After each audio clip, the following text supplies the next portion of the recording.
This is French Weird. Welcome back. My name is Russell Williams. If you'd like any more information about the podcast, feel free to visit frenchweird.com. I'd love to hear from you. If you have any comments or questions, by all means, drop me a note at russell@frenchweird.com. If you'd like this podcast and you'd like to hear more, by all means, visit the website. By all means, subscribe at whatever podcast app you rode in on. Equally, feel free to review us. Feel free to share us with your friends, people you like, even people you don't like. Today, we're going to talk about a book. That book is Louis Pauvels and Jacques Bergier's The Morning of the Magicians. And I wanted to share a very strange synchronicity, a very strange coincidence with you. I had a book delivered yesterday, which was Colin Wilson, the 60s unorthodox philosopher, writer, researcher. Colin Wilson's book on the supernatural. At the start of that book, Wilson makes reference to the book we're going to be talking about today, to The Morning of the Magicians. He describes it as a curious hodgepodge of a book. He says that to everyone's astonishment, it became a bestseller, running through edition after edition in France. Serious critics were irritated and baffled by its success. They pointed out the book was merely a series of wild speculations on magic, alchemy, telepathy, prophecy, strange cults, the Great Pyramid, Hitler's astrologers, the Cabala, flying saucers, and 1,000 other topics. This is very much in my wheelhouse, and that's what we're going to be talking about today. So without further ado, we'll get going. I hope you enjoy what I have in store.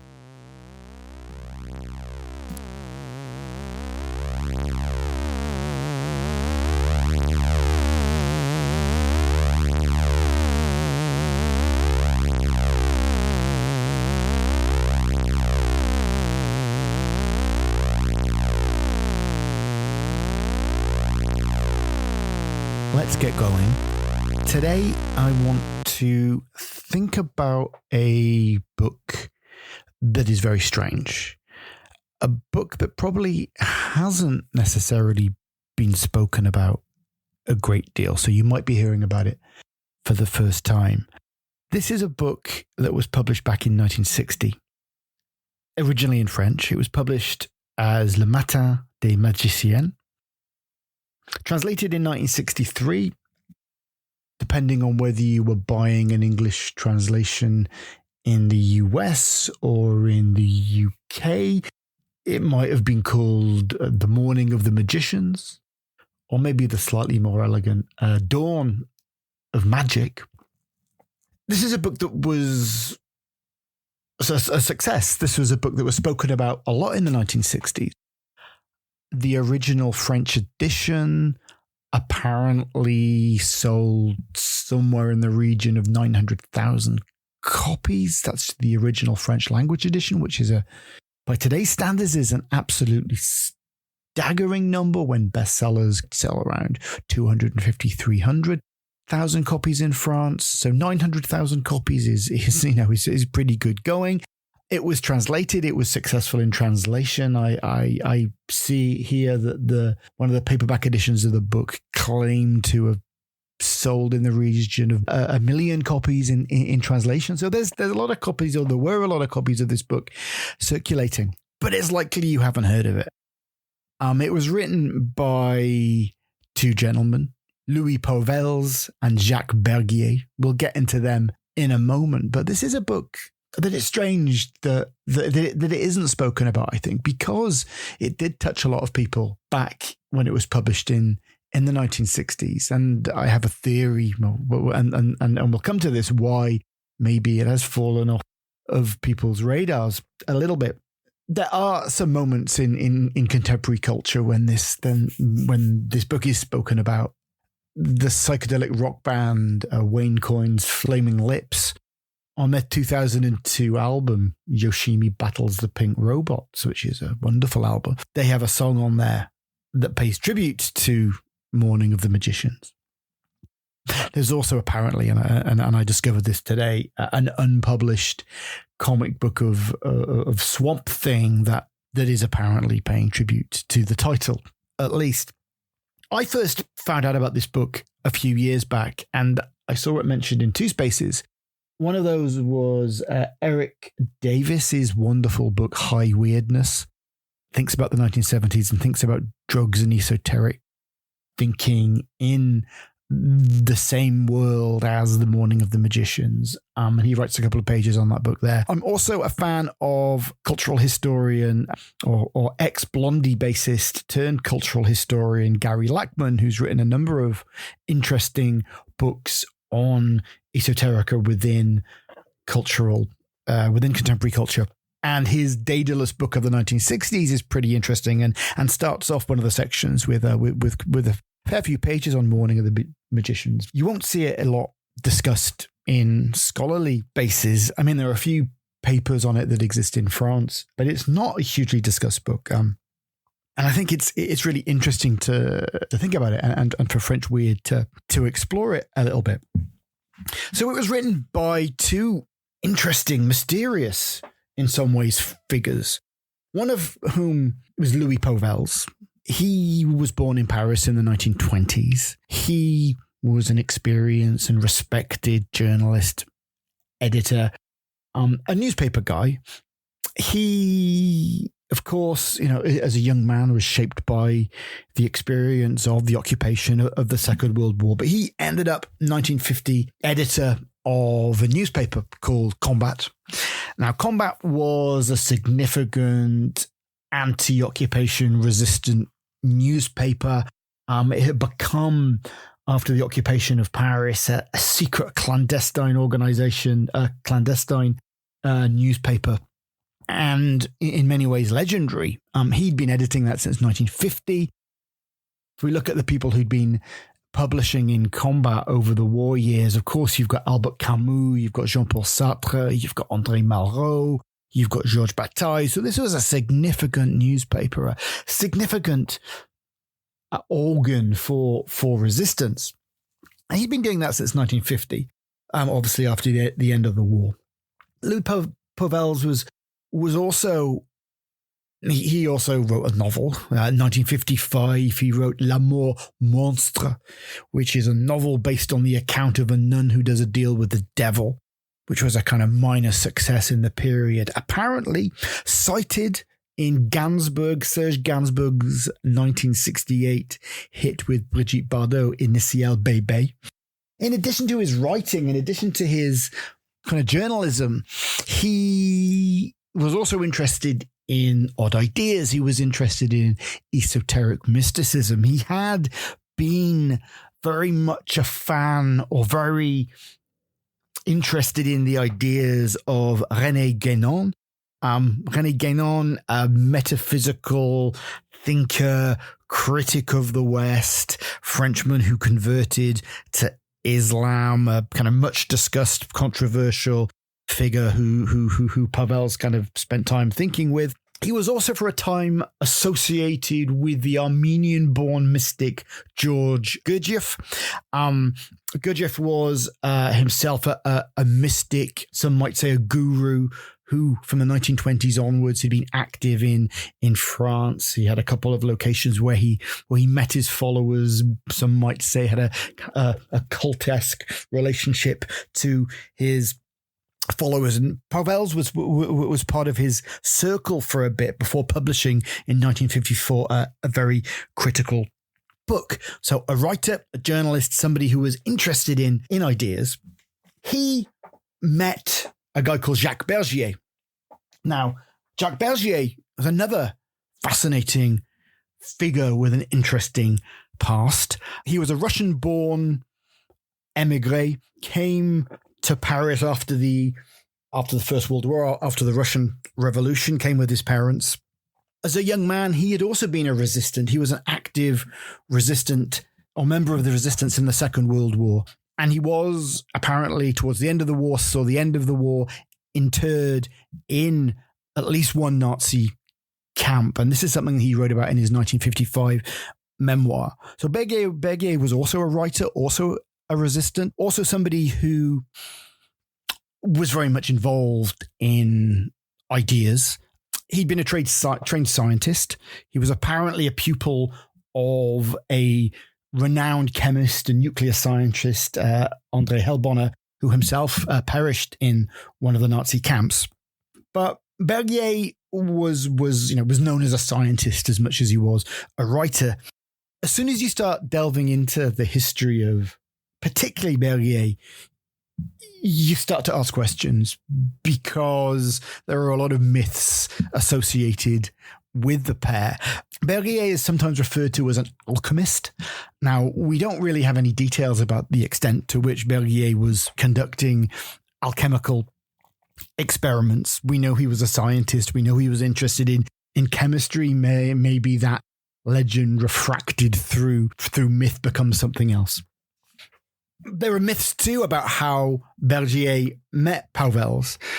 Pauvels telling at the start of the book they were introduced because they were both part of André Breton, the leader of the Surrealist group, of course. They were part of his kind of social circle. Again, how much of this bears up to hard-nosed study is questionable. They hit it off. The pair, Pauvels and Berger, hit it off, and they published the book that I'm talking about, Le Matin des magiciens, The Morning of the Magicians, in 1960. They also published a couple of follow-up books. And then, following the success of The Morning of the Magicians, they were entrusted with editorship of a newspaper, of a magazine. This was a magazine that ran between 1961 and 1969 in France. Throughout the 60s, it picked up on very many of the strange, esoteric, bizarre, pseudoscientific themes of their book. And while Morning of the Magicians was translated into English, Planète, their magazine, never had the success outside France that it did inside France. And hopefully that's something that we'll return to. We'll return to Planète as French Weird develops. Gary Lachman is interesting on the success or the reputation of this book. He kind of puts it in context with setting the tone for what he describes in his book as the mystical 1960s. He says he discovered the book in 1975 when he was a young musician in New York City. I think it's helpful to think about what else was happening or what other kind of key texts were kind of revolving around this world in the 1960s. And I always think of Stanley Kubrick's film 2001, which was released, of course, in 1968, just before the USA put a man on the moon. And 2001 is, yes, a film about science. It's also a film about philosophy. It's also a film that suggests the existence of other life forms, other life sources, in a way that provides a challenge to kind of mainstream materialism. And I don't think we can say that Stanley Kubrick read Morning of the Magicians. I like to think he did, but they're both kind of drawing from this same well of esoterica and science, a big dose of kind of, hippie optimism of that period. Another name you might have heard of is a book that was published in 1968. This one translated from the German. It was written by a German writer, Erich von Däniken, Chariots of the Gods, which was perhaps more famous in its exploration of strange, obscure theories, and one that Gary Lachman shows in his book, or argues in his book, that owes a lot of its success, even a lot of its ideas, to Morning of the Magicians. But what is this book? What is this book? What's in this book? Well, it's a long book. In the French translation, or the French edition here that I have, is about 600 pages. And in the opening sections, Pauvels and Bergier say that they don't expect everyone to read all the way through, and they don't expect everybody to kind of read it from pages 1 all the way through to 600, which, is very, very considerate of them. In terms of its argument, I think it's helpful, rather than diving straight into the argument, to think a little bit about what the context for that argument was, to think a little bit about France in the 1950s. Pauwels and Bergier met roughly 54, 55. They say they spent 5 years writing and researching this book. What was the climate of France in the 1950s? Well, I think we have to remember, and we're at a bit of a distance from it now, but of course, this follows the end of the Second World War. So occupation, war, death, destruction in France, in Paris, in their city, is something that is very much in their minds. It's very easy to forget how destructive and how much of an emotional and imaginative kind of burden this was. So this was kind of, the world had been changed. These guys had had 5-6 years of their lives completely, blown to bits by the Nazi occupation of France. So I think that's only going to have kind of cosmic repercussions for the questions that you ask, for how you think about what it all means. Of course, at the same time, you had Sartre, you had Camus, you had de Beauvoir kind of formulating in the cafes and around the cafe culture, thinking about and publishing and arguing about the relationship of life to some form of philosophical authority. What does it all mean? Does it all mean anything at all? Of course, I'm alluding to what we talk about when we talk about existentialism. What does it mean to act? Where do I get that agency from? In terms of literature, in terms of the novel at the same time, well, you've also got experiments with what became known as le nouveau roman, the French new novel, experimental, dry, not particularly great fun to read, but questions of what it means to write literature are being interrogated by the writers of the new novel. So on one hand, you've got the existentialists trying to think about meaning and what it means to mean. On the other hand, you've got the writers of Le Nouveau Roman. In the background, you've got the fact that, you probably likely have friends or family that were killed in the war. So there's a lot of soul searching, there's a lot of questioning taking place in France in the 1950s. And there's a frustration in Pauvels and Bergier's argument. There's a frustration with what they see as the direction that mainstream thinking and thought and scientific thinking in France is taking. How can we find something that means something? But mixed up with that as well, there's an optimism. There's not a rejection of science, but there's a thinking through that maybe things could be a little bit different. And they're looking for a way forward. I think there is a progressive intent in the idea that they're bringing together in this book.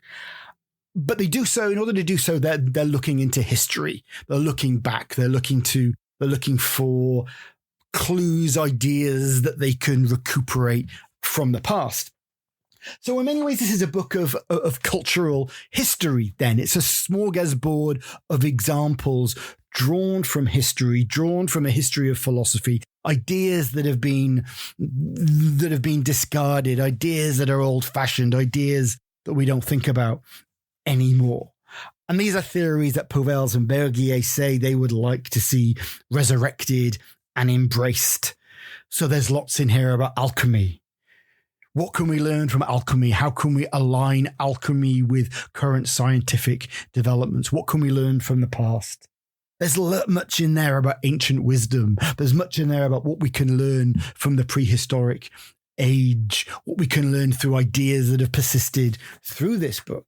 Yes, inevitably, there are passages about aliens and how aliens might already be here working with us on planet Earth. Yes, there's lots about UFOs. Yes, there's lots about Atlantis. All of these ideas never really coalesce into one overarching argument. And this book kind of reads like a scrapbook of testimonies and passages. And there are extracts of short stories and fiction, and H.P. Lovecraft and Borges, and even Arthur Machen is in there at one point. And I'll come to that later.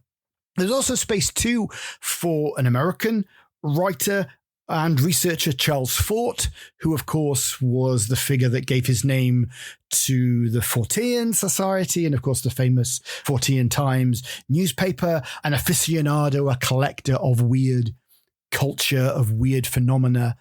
And I think actually that then those ideas are kind of very much, thought is very much a kind of touchstone for Pauwels and Bergier. Where this gets more problematic, however, is the long section that thinks about the Nazis and thinks about the Nazi relationship with the occult. But we'll get to that a little bit later.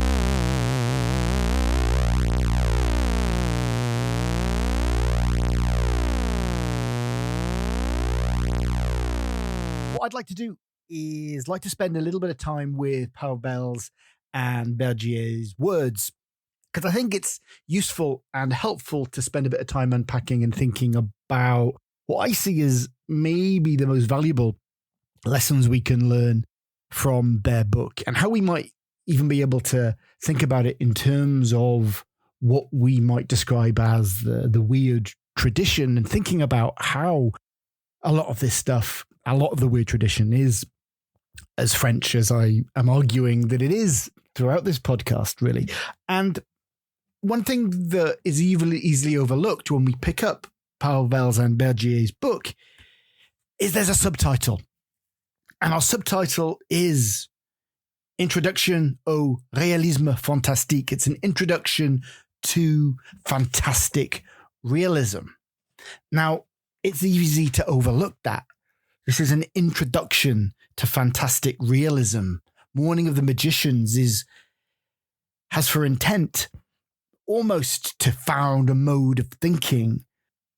But what I think this book is doing, and I think what's really important to underline, is that this book is not only about fantastic realism. It's not only showing you what fantastic realism as a mode of approach to cultural history or to philosophy or to knowing might be, but it's also an artwork. It's also one that is acting out fantastic realism. It also describes what Pauwels and Bergier are up to in pulling all of this material together.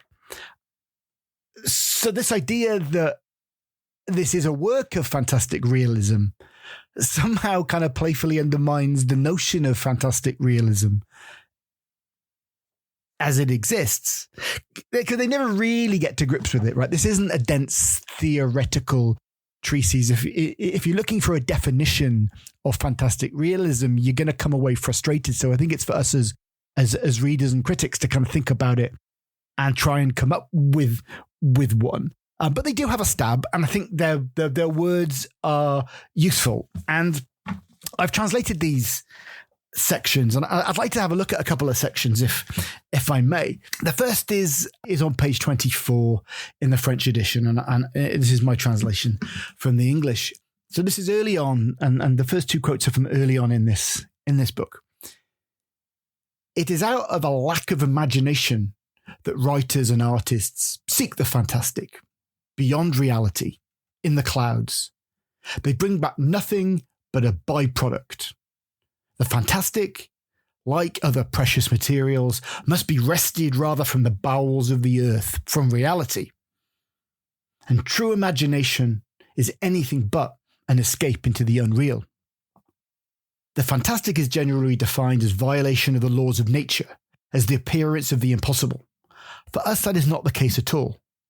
The fantastic is a manifestation of the laws of nature, an effective contact with reality when it is perceived directly and not filtered through the veil of intellectual slumber, through habit, prejudices, and conformism. So I think it's telling that for Pauwels and Bergier, that what they see as fantastic realism is anchored in material reality. It's anchored in stuff that has happened. It's anchored in stuff that we can see, that we can touch. It's not only a work of the imagination. It's not just inventing stuff. It's not just making stuff up. It's not just plucking it from the air. Although it is telling, and it is frustrating that they will refer to the work of short story writers and novelists later on as this book develops. But they're very much trying to anchor what they're saying in experience. In experience, so kind of rather than in a Bible or a religious text or a book that people believe in without having experienced it themselves. It's interesting as well that they're talking about, going beyond the veil. And throughout esoteric kind of thought and writing and this idea of moving beyond the veil, moving beyond reality, a conceived reality into some more imminent or more honest or real reality. We see it throughout philosophy. We see it in Plato in his myth of the cave. We see it through the Gnostics, of course. We see it up to Guy Debord and his notion of the spectacle, the idea that the truth is out there, that there is a truth beyond. And that's what kind of, Pauwels and Bergier are situating themselves. The next quote I have is from a couple more pages further, page 28. So they're still laying out what they're planning to do. They're laying out their strategy. This book is not a novel, although its intention is novelistic. It does not belong to the science fiction genre, although it touches upon myths that feed into that genre. It is not a collection of bizarre facts, although the angel of the bizarre is quite at home here. Nor is it a scientific treatise, the vehicle for some unknown teaching, a testimony, a documentary, or a work of fiction. It is the account, at times legendary and at times accurate, of a first journey into realms of knowledge that have scarcely been explored. As in the journals of Renaissance navigators, the fantastic and the true, haphazard extrapolation and precise insight are intertwined. This is because we have had neither the time nor the means to pursue the exploration to its fullest. We can only suggest hypotheses and sketch out paths of communication between these various fields which are still, for the time being, forbidden lands. In these forbidden lands, we have made only brief stops. Once they have been better explored, it will no doubt become apparent that much of what we see was delusional, like Marco Polo's accounts. This is a possibility we accept wholeheartedly. There was plenty of nonsense in Pauvels and Bergier's book. That is what people will say. But if it is this book that has inspired people to take a closer look, we will have achieved our aim. So they want to have it both ways. They want to be taken seriously, but they also don't want to be taken seriously. They're also kind of getting the disclaimer in early. This is a load of rubbish, but it's not rubbish. It's not. It's anchored in voyages to lands. And also, of course, we haven't had the time and the resources to properly do our investigation. This reads a little bit like undergraduate kind of excuses when an essay is submitted. But this idea about unrealistic reality, about unrealistic truths, about meaning, about belief, I find really, really compelling. And I'd like to read an extract from a little further in the book. This is from page 86. We are neither, they write, materialists nor spiritualists. Indeed, these distinctions no longer have any meaning for us. Quite simply, we seek reality without allowing ourselves to be dominated by the conditioned reflex of modern man, who, in our eyes, is backward looking, who turns away as soon as that reality takes on a fantastic form. We have become barbarians once more, in order to overcome this reflex, just as painters must have done to tear down the veil again, the veil of convention stretched between their eyes and things. Like them too, we've opted for methods that are tentative, wild, and at times childlike. We place ourselves just before the elements and methods of knowledge, just as Cézanne stood before the apple, Van Gogh before the wheat field. We refuse to exclude facts or aspects of reality on the pretext that they are not proper. We refuse to exclude facts or aspects of reality on the pretext that they are not proper. I've underlined that they transcend the boundaries set by prevailing theories. Gauguin does not exclude a red horse. Manet, a nude woman amongst the guests at Le Déjeuner sur l'Herbe. Max Ernst, Picabia, Dali, figures emerging from dreams and the living world and the submerged depths of consciousness.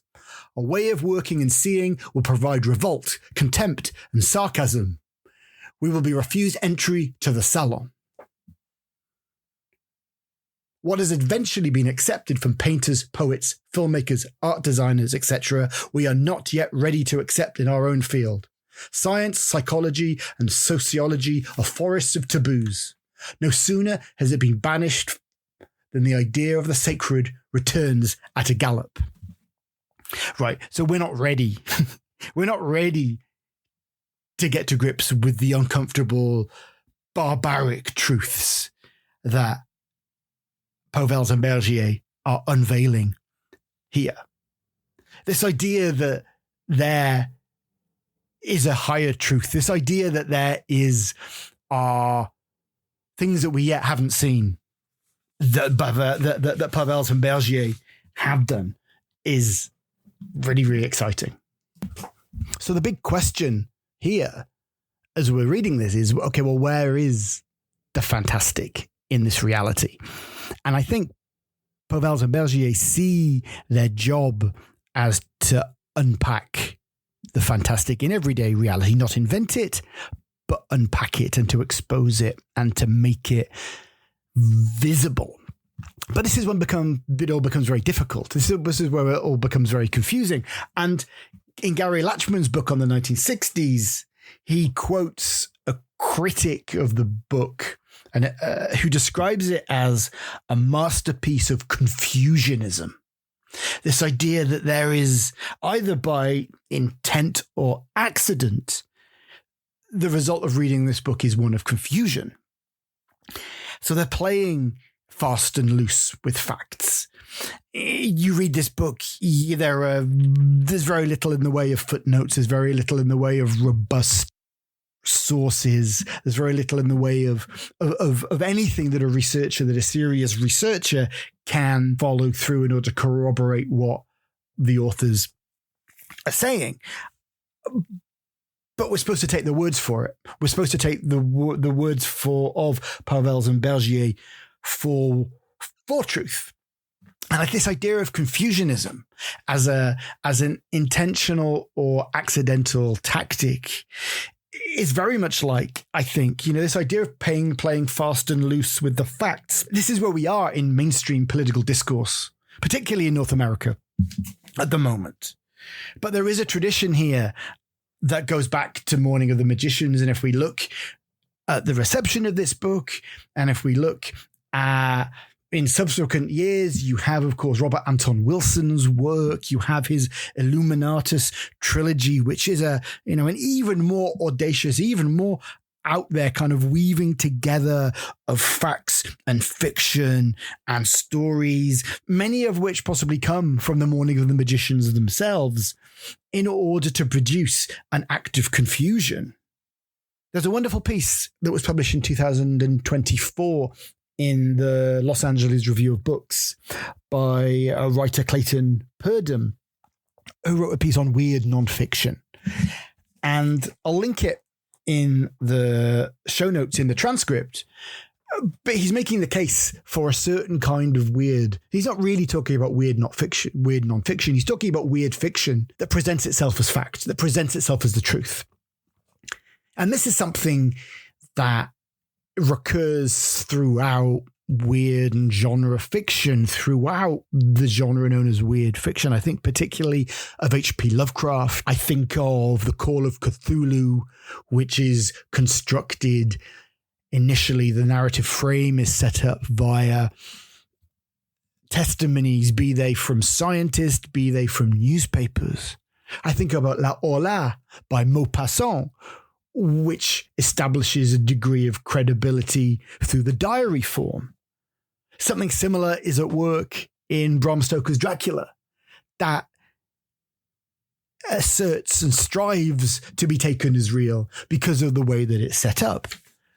I think about everything from novels or books, such as, in the weird tradition, I think of John Keel's Mothman Prophecies, which is a work of confusionism. I think about the found footage horror movie format, where the big structural introduction of films such as the Blair Witch Project is basically legitimizing what is to follow. And I think that all of this has its roots somehow in Pauwels and Bergier. And that's why I think it's so important that, yes, this book is important, but not necessarily for the discoveries or for the passages on alchemy or lost thought that they try and resurrect, but for the way that they go about it and the way that they kind of package it up.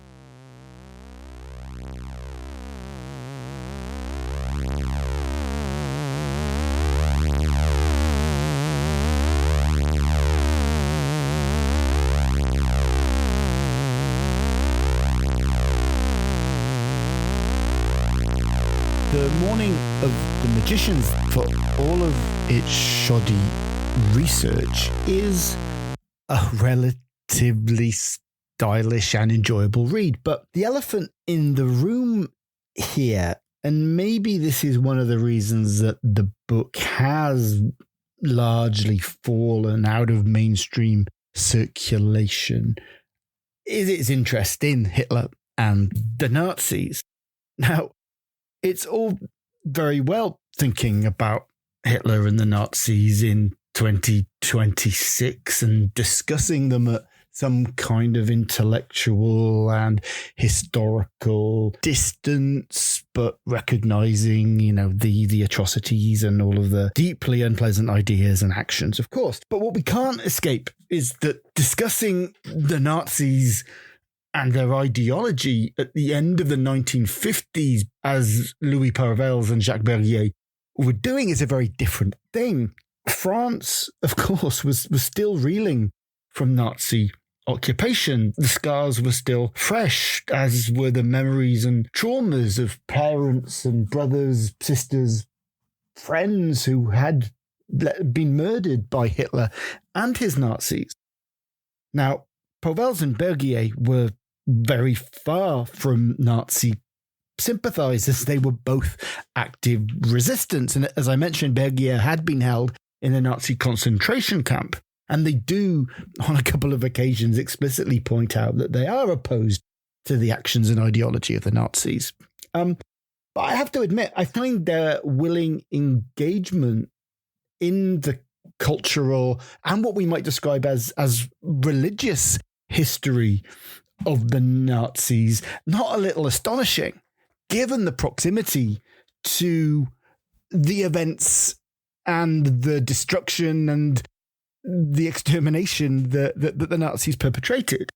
So a significant part of the Morning of the Magicians, then, probably slightly more than a third here, is devoted to exploring the religious appeal of the Nazis, less in terms of the devotion that Nazi supporters might have had for the figure of Hitler himself, but more in terms of how the Nazis were actively interesting in Pauwels and Bergier's working, in uncovering and making use of precisely the same forgotten esoteric knowledge, everything from alchemy to astrology, the power of ancient relics, that Pauwels and Bergier themselves are interested in.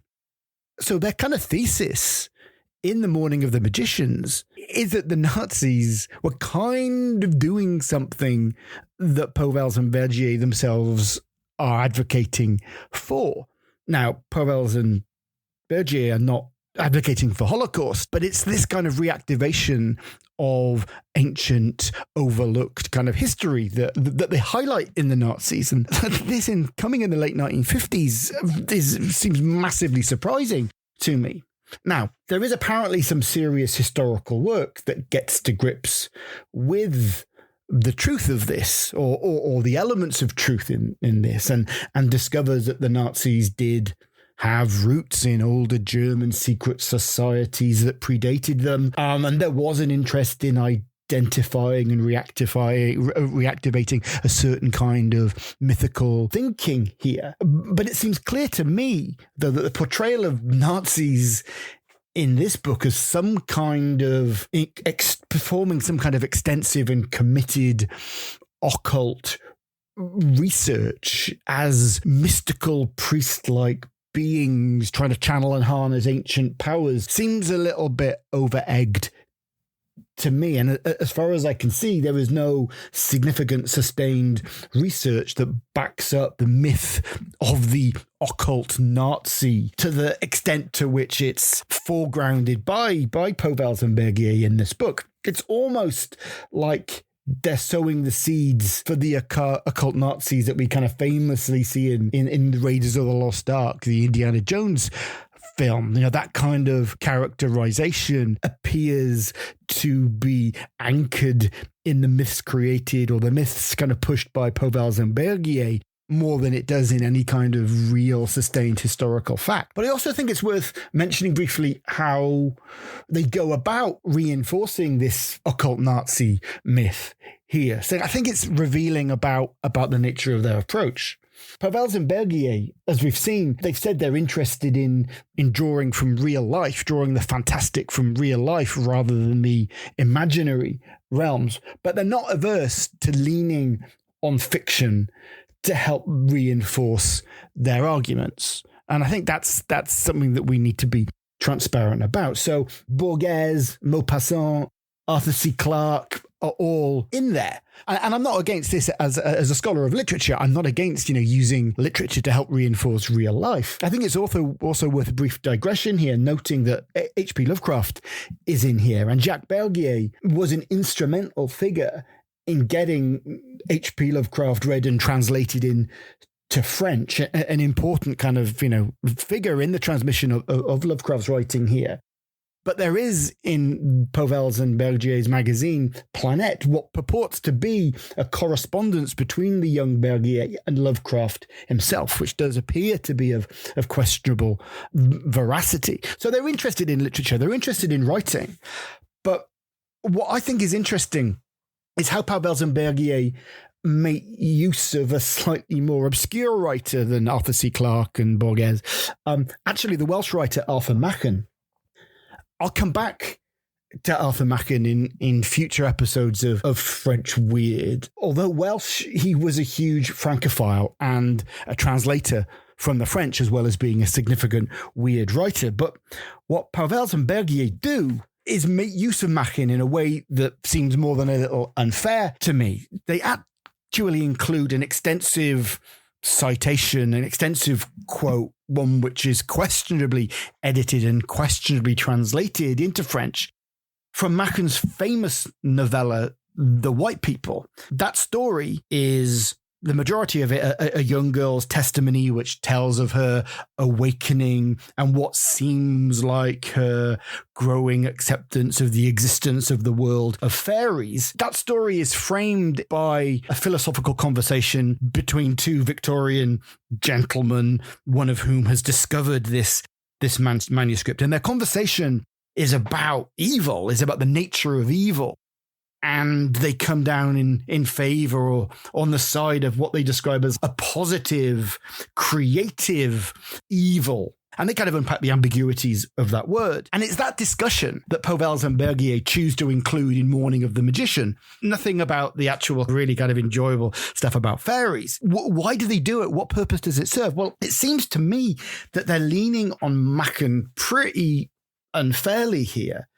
They're using the framing, they're using the thoughts of the characters that opens that story on, creative evil as a way of preparing the ground for their exploration of the Nazi occult. So they justify this and they use Machen, and their explanation for using Machen was that he was apparently a sometime member of the secret society, the Hermetic Order of the Golden Dawn, of which there was apparently some correspondence between the founders of the Golden Dawn and a group that went on to influence, according to Pauwels and Bergier, the Nazis. But this is all hugely tenuous.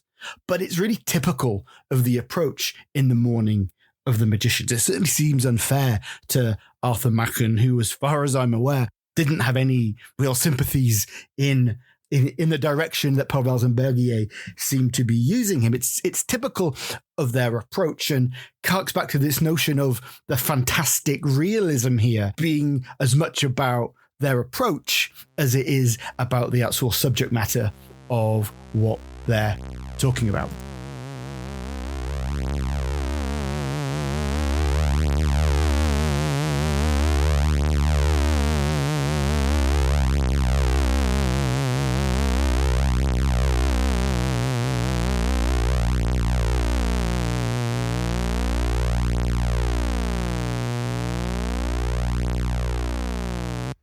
So I've come outside again to conclude this episode of French Weird, and I've noticed there's a yappy dog nearby. There's an old man sneezing as well, in addition to the flight path that might disturb us, but I hope it's all endearing. Thank you for listening through this episode. Thank you for kind of joining us at the end. I hope you found it interesting and entertaining. And I think maybe I hope I've created a desire for you to pick up Pauwels and Bergier's book and maybe spend some time with it if you haven't already. It's a flawed book. Absolutely. It's an interesting book. It's a stylish book. I think it's one that got a lot of people in the 1960s and subsequent years excited, and I think it's worth kind of revisiting it and to think about what it was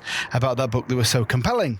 There's also a legacy, I think, as well for these type of magical, esoteric grimoire, books that compile and synthesize lots of kind of previous esoteric thoughts. I'm thinking, of course, I've mentioned him already in the start. Colin Wilson obviously famously wrote his book on the occult and his books on the supernatural as well. I'm also kind of thinking in a slightly kind of closer to us. I realize I have a copy somewhere of the Apocalypse Culture volume published at the end of the 1980s, reissued in the 1990s by Adam Parfrey. Again, this was a hugely influential underground publication at the time, published by Parfrey's Feral Press, but Parfrey, it was kind of interesting going a bit further than Pauwels and Berger does. He became known for publishing provocative, transgressive, frankly downright inappropriate and awful material a lot of the time. And Parfrey spent a lot of time trying to, provoke, also corresponded apparently with a lot of unpleasant far-right political figures. So maybe one of the results of kind of the approach of Pauwels and Bergier is something like Apocalypse Culture and Parfrey's work, which I'm not going to encourage you to read because a lot of it is pretty unpleasant. So here are the the planes, or maybe the UFOs coming to beam me up. Thank you for listening to French Weird. Thank you for spending the time with me. By all means, subscribe. By all means, share. By all means, download. Don't hesitate to check out the website, www.frenchweird.com. I'm more than happy for you to send me an email, russell@frenchweird.com. That's all from me for now. I look forward to speaking to you again soon. This has been French Weird. More soon.